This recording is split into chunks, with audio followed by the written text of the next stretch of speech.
In 2014, Republican Senator Rob Portman of Ohio stated that roughly 10,000 Americans have been retiring every day that year, an assertion the Washington Post found to be true.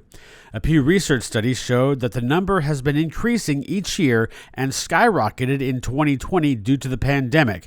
Nevertheless, the aging baby boomers bring a new problem to the freight industry that is becoming readily apparent. What happens when the aging freight industry workers leave the workforce in droves? Today, the oldest baby boomers are approaching 80 years old and many of them well onto retirement. But the youngest ones will turn 60 in 2 years, which means that over the course of the next 10 years, America will continue to see a significant decline in available labor. We asked the question, should that be a major consideration now? We asked FreightWave's lead economist, Anthony Smith.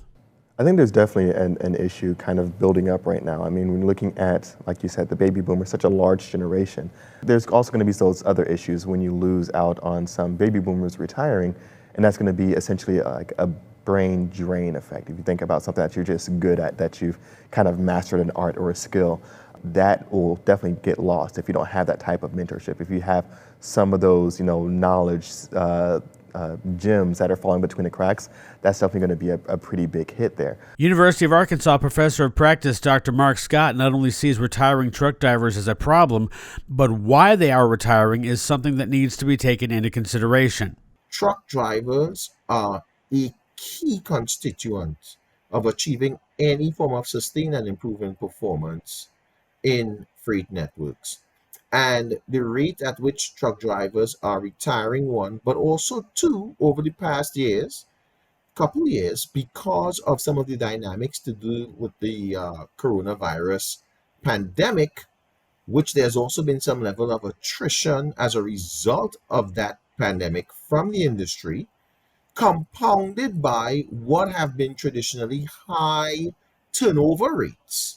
There's a trifecta of issues there that we just listed that I believe could be of significant concern over the next decade and beyond. Not only is retiring a big concern within the supply chain, but attrition is proving to be a major problem as well with younger generations. Typically, what we're looking at in terms of tenure and people staying at jobs, younger generations aren't staying at jobs as long.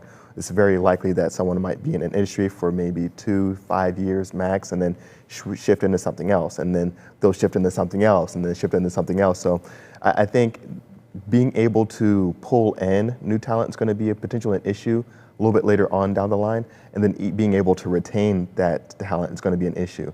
That was evidenced this past week with CSX's second quarter earnings call. According to FreightWave's reporter Joanna Marsh, who was on the call, the freight railroads executives were surprised that the attrition rate of new hires was higher than what CSX had previously experienced or anticipated. And so the focus now is to look at compensation strategies as well as analyze the reasons for the attrition and find ways to improve the vetting of new hires. FreightWave's head of intermodal solutions, Mike Bowdendistel, remarks why the rail industry might be stuck behind an obstacle when it comes to attracting and retaining new hires. It's just the job, I think, has gotten to be more grueling, and the market is telling us that maybe those guys aren't getting paid enough for what they do, or for how challenging the job is, or maybe it's temporary and just the job market needs to cool off a little bit. I think sort of time will tell, but it does seem to be the railroad's top objective is getting workers in there, getting those workers trained, which they're really sort of behind on. So other than more attractive hiring practices, what other solutions are available to stop a freight labor shortage?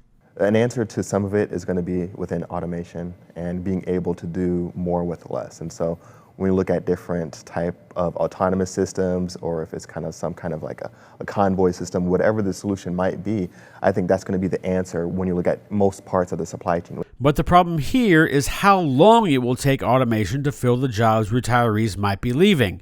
Dr. Scott offers two different scenarios. I believe quite a bit of those things need to be worked out before we see autonomous technology integrated into freight fleets at the scale that it becomes a significant concern for drivers and driver unions. But on areas where the scope of what the technology does is quite small, the technologies actually should be looked at things from a task level and not necessarily a job level. And because the technology replaces particular tasks in logistics systems, what I believe is more likely to happen into the future is humans and these technologies or machines work in a highly complementary form. For instance, with artificial intelligence in transportation processes or supply chain or inventory management processes, there's certain aspects of judgment that the algorithms and machine learning uh, techniques have not been able to master as well as they have the highly repetitive task. Anthony Smith then takes the position that it almost comes down to a choice. Do you choose between tech, the cold hard machines, or do you choose the people? I would say really kind of put the people first for sure, because relationships are going to be everything in this industry. But again, money talks. So I'm going to go with people, but technology is not to be forgotten. Nevertheless, as baby boomers leave the industry and new generations test it out to see if it's something for them, Dr. Scott says it's going to be a three-pronged effort to survive the loss of baby boomer labor through compensation packages, automation, and government programs.